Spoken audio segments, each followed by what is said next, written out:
Last week, Gabe, SmackDown had 24% wrestling, 29 minutes total of actual Okay. wrestling, in-ring performances on SmackDown. But here's the thing. Here's where I will agree with Michael Cole, and I rarely agree with him. He says that this story deserves an Emmy. But you never think of wrestling in those terms, right?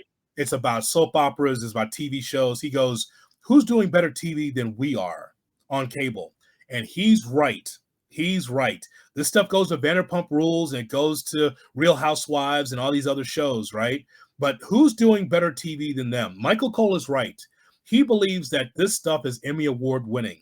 And he is correct. They should be in the category, and they should be able to get a award for what they've been able to do.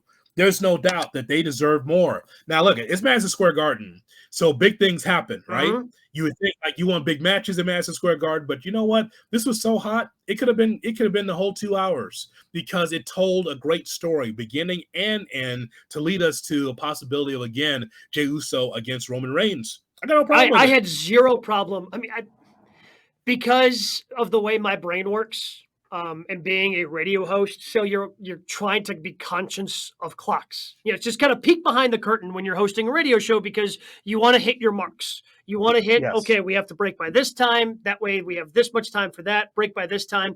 And you want to do, and look, sometimes we're bad at keeping the clock on our show, Jen Game and Chewy on ESPN Milwaukee. It happens. But I'm watching the Bloodline, or the tribunal of Roman Reigns. You know, of is he going to be the tribal chief anymore? And he was, ready to give up the lay and do all those things. It was just fantastic drama. Like, I was wildly entertained by it. Every once in a while, I'd peek down at the clock and go, man, the rest of the show is so screwed, but I don't care. This is so good.